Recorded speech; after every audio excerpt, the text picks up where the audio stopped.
Hello friends. Actual में मैं REET mains की प्रिपरेशन की एक स्ट्रेटजी बना रही थी कि अब कैसे करना है, क्योंकि मैंने बहुत टाइम से अपनी पढ़ाई छोड़ रखी थी और मुझे वापस से शुरू करना है। सो पहले मैं बता देती हूँ आपको मेरा रिकॉर्ड क्या रहा है। 2019 में मैंने सबसे पहले पढ़ाई शुरू की थी। 2021 में जो पेपर हुआ था उसमें मेरे 128 मार्क्स थे, बट वो पेपर कैंसिल हो गया। देन मैंने सेकंड ग्रेड दिया, बट 40% मैथ्स में लाना मुझे नहीं लगता कि मेरे लिए पॉसिबल है। सो मैंने उसको भी मेरा नहीं हुआ उसमें।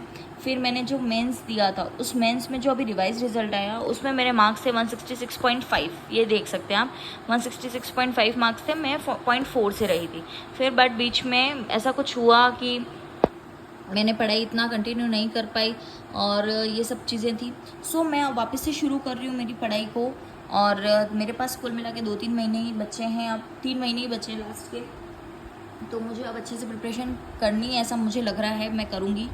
तो जैसे अब कुछ कुछ तो अड़चनें आ ही जाती हैं लाइफ में, ऐसा नहीं है कि आप जैसा सोचते हो बिल्कुल ऐसा ही होता है। तो मैंने रीट मेंस के जो सब्जेक्ट्स है, मैंने सिलेबस को ऐसे डिवाइड करती हूँ। मैं हमेशा मैं सिलेबस नहीं देखती हूँ, मैं अपने पूरा सब्जेक्ट देख लेती हूँ, फिर सिलेबस को उसके अकॉर्डिंग मैं क्लासेस में देख लेती हूँ, ठीक है। सो मैंने सब्जेक्ट्स देख लिए कि तो सबसे पहले आ गया राजस्थान की हिस्ट्री। ये 2020 जो है मैंने डेज डिवाइड किए थे, बट ये काम नहीं है क्योंकि टोटल 185 डेज हो गए। सो ये इसमें मत जाना आप लोग। सो राजस्थान का history, Rajasthan geography, Rajasthan polity, Rajasthan भाषा व सामान्य ज्ञान, साइंस, मैथ्स, शैक्षिक परिदृश्य और psycho and art and culture and teaching method, ठीक है। इसमें मैंने 2 सब्जेक्ट्स को नहीं काउंट किया है। वो 2 सब्जेक्ट्स आ जाते हैं हमारे, एक तो आईसीटी, और आईसीटी में नहीं करूँगी क्योंकि वो सिर्फ अभी तक एज पर सिलेबस वो 5 क्वेश्चंस आते हैं उसमें। तो मैं 5 क्वेश्चंस के लिए अपना इतना पूरा, क्योंकि मेरे पास टाइम नहीं है। देखो जिसके पास टाइम होता ना तो वो कर लेता, बट हाँ मैं नहीं करूँगी, आईसीटी को मैं स्किप करूँगी। और दूसरी जो चीज़ है कि मैं करंट अफेयर्स वो करूँगी मैं, बट करंट अफेयर्स में लास्ट के में जो जीजीडी है गौरव ज्ञान धारा सर की, वो मैराथन लेके जाऊँगी क्योंकि वो मुझे काफ़ी बेनिफिशियरी लगती है। सो मैं वो लेके जाऊँगी। तो अभी मैं करंट पे भी इतना ध्यान नहीं दूँगी क्योंकि इतना टाइम मेरे पास नहीं है। प्रिपरेशन का भी इतना आप कंटिन्यू नहीं बैठ सकते हो जब आपने इतने टाइम से छोड़ दिया हो तब।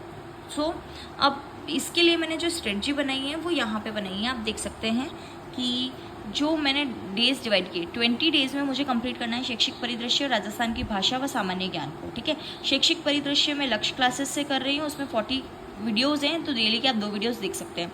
और राजस्थान की भाषा और सामान्य ज्ञान है तो ये मैं गौरव ज्ञान धारा सर से करूँगी।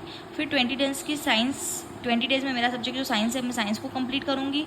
साइंस को करूँगी मैं नोट्स के साथ जो मेरे पास हैं, और पॉलिटी जो है उसकी मेरे पास बुक है तो वो उससे करूँगी, और टीचिंग मेथड्स। तो ये सब इनकी वो है। 20 डेज में Rajasthan history, art and culture, 20 days में मैं राजस्थान की हिस्ट्री करूँगी और आर्ट और कल्चर करूँगी, क्योंकि ये मेरा थोड़ा बेसिक क्लियर था तो मैं कर लूँगी इसको। 20 डेज में राजस्थान ज्योग्राफी और मैथ्स करूँगी। साइकोलॉजी के लिए मैं स्पेशल डेज नहीं निकाल रही हूँ, इन्हीं दिनों में ये जैसे मैं 2-2 घंटे 4 घंटे जितना भी मेरे से दे पाए, तो ये अपने हिसाब से होगा कि मुझे 20 डेज में मेरा ये है कंप्लीट करना है। 20 डेज से पहले भी कर सकते हैं। सो साइको के लिए कलाम सर की मैराथन क्लासेस हैं, वो मैं 2 से 3 बार मैं उन्हीं को देख के जाऊंगी क्योंकि मेरी साइको मुझे लगता है कि ठीक ठाक है। तो इतना मैं पर बुक लेके बैठूं या इतना सारा करूं तो मुझे वो सही नहीं लगता। मुझे साइको कलाम सर से कलाम एकेडमी से पढ़ना अच्छा लगता है। तो ये मेरी प्रिपरेशन स्ट्रेटजी। आपकी कोई पॉइंट ऑफ व्यू हो, आपकी कुछ अलग हो, या फिर मुझे कुछ इम्प्रूवमेंट करने की ज़रूरत हो तो प्लीज़ कमेंट करें।